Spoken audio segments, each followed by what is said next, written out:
અનેક મહત્વના સમાચાર અત્યારે મળી રહ્યા છે ધંધુકાથી, જ્યાં ધંધુકાની શાળાના હોસ્ટેલમાં વિદ્યાર્થી પર અત્યાચાર થયો છે। આ મહત્વના સમાચાર પચ્છમ કુમાર છાત્રાલયને ડીઈઓએ અત્યારે નોટિસ ફટકારી। ગુજરાત ફર્સ્ટના અહેવાલ બાદ ડીઈઓએ આ મામલે નોટિસ ફટકારી છે। સગીર વિદ્યાર્થી સાથે સહ વિદ્યાર્થીઓએ જ અમાનવીય વર્તન કર્યું હતું। બનાવ અંગે શિક્ષણ વિભાગને જાણ ન કરતા નોટિસ ફટકારવામાં આવી। શાળા સંચાલકોને રૂબરૂમાં ખુલાસો કરવા માટે નોટિસ આપવામાં આવી છે। અત્યાર સુધીની કાર્યવાહીની વિગતો સાથે હાજર રહેવાનો પણ આદેશ આપવામાં આવ્યો છે। શાળા સંચાલકો રૂબરૂમાં ખુલાસો કરે તે માટે થઈને નોટિસ આપવામાં આવી છે અને અત્યાર સુધી શાળા દ્વારા આ મામલે શું કાર્યવાહી કરવામાં આવી છે તમામ વિગતો સાથે હાજર રહેવા નોટિસ આપવામાં આવી છે। ડીઈઓએ નોટિસ ફટકારી છે।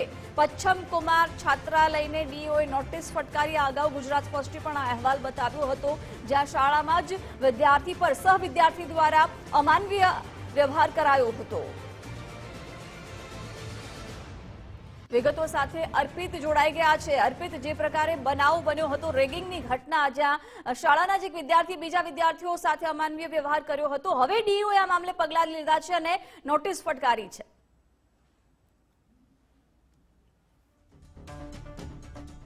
ગઈકાલે આખો મામલો સામે આવ્યો। ધીમે ધીમે સોશિયલ મીડિયામાં વિડીયો વાયરલ થવા લાગ્યો, જે બાબત જિલ્લા શિક્ષણાધિકારી ગ્રામ્ય વિસ્તારના અધિકારી છે એમના ધ્યાને પણ આવી હતી। મૂળ આ કિસ્સો હતો, મૂળ ઘટના બની હતી એ બક્ષીપંચ છાત્રાલયની ઘટના હતી, પણ શાળા સંચાલકોની ફરજ હતી, ભલે એ બની ઘટના હોય છાત્રાલયમાં, પણ વિદ્યાર્થી હતા શાળાના, જેના કારણે શાળા સંચાલકો દ્વારા કોઈપણ પ્રકારની માહિતી શિક્ષણ વિભાગને, જિલ્લા શિક્ષણ વિભાગને કોઈપણ પ્રકારની માહિતી કે જાણકારી આપવામાં ન આવી હતી। જ્યારે આ પ્રકારની કોઈ ગંભીર પ્રકારની ઘટના બનતી હોય છે ત્યારે એ જરૂરી બને છે અને એ ધ્યાને લાવવું જરૂરી હોય છે કે આ પ્રકારની દુર્ઘટના કે ઘટના બની, જેથી કરીને જિલ્લા શિક્ષણ વિભાગ એના સંકલનમાં રહીને કોઈ કામગીરી કરવાની થાય, કોઈ કાર્યવાહી કરવાની થાય તો એ કરી શકે, પરંતુ શાળા દ્વારા આ મોટી હકીકત, ગંભીર હકીકત છુપાવવામાં આવી હતી, જેના કારણે હવે જે ગંભીર માહિતી છુપાવવા બદલ જિલ્લા શિક્ષણાધિકારી ગ્રામ્ય વિસ્તારની કચેરી દ્વારા શાળાને નોટિસ આપવામાં આવી છે અને આજે 12 વાગ્યા સુધીમાં આ મામલે ખુલાસો કરવા માટે કહેવામાં આવ્યું છે। અને જો એ શાળા સંચાલકો હાજર ન રહે તો બાય ડિફોલ્ટ માની લેવામાં આવશે કે તેઓ કંઈ કહેવા માંગતા નથી અને તેમની પાસે કંઈ કહેવા લાયક છે નહીં, એટલા માટે આ માનીને એમની સામે કાર્યવાહી કરવાની તૈયારી પણ જિલ્લા શિક્ષણ વિભાગ દ્વારા બતાવવામાં આવી છે।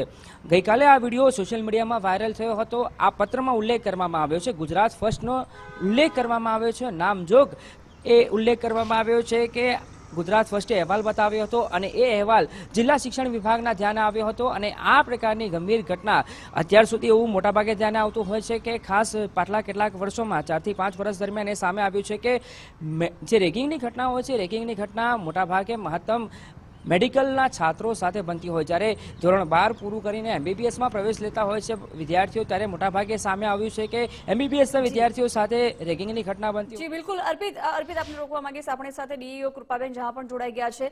કૃપાબેન, ગુજરાત ફર્સ્ટમાં આપનું સ્વાગત છે। જે પ્રકારની ઘટના પચ્છમ છાત્રાલયમાં બની, એ મામલે નોટિસ ફટકારવામાં આવી છે।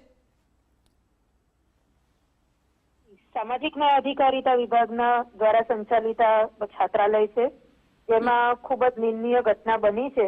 પણ ઘટના લગભગ 1 અઠવાડિયા પહેલાની બનેલી હતી, જેથી જે સંચાલક મંડળ છે એ સાથે સાથે શાળા પણ ચલાવે છે, જેથી અમે શાળા સંચાલક મંડળને અત્યારે નોટિસ આપી છે કે ભાઈ આ પ્રકારનું જો બાળક સાથે વર્તન થયું હોય અમાનવીય, અને તેમ છતાં તેમના દ્વારા તંત્રને કોઈ પણ પ્રકારની જાણ શા માટે નથી કરવામાં આવી। જો તંત્રને સમયસર જાણ કરવામાં આવે તો તુરંત જ અમે યોગ્ય કાર્યવાહી હાથ ધરી શકીએ, જેથી તે બદલ અમે હાલ સાથે સંલગ્ન જે શાળા છે તેના સંચાલક મંડળને નોટિસ આપી છે। જી કૃપાબેન, આદેશ શું આપવામાં આવ્યા છે નોટિસમાં, અને જો એ નિયમોનું ઉલ્લંઘન થયું હશે તો શું કાર્યવાહી અત્યારે કરવામાં આવશે?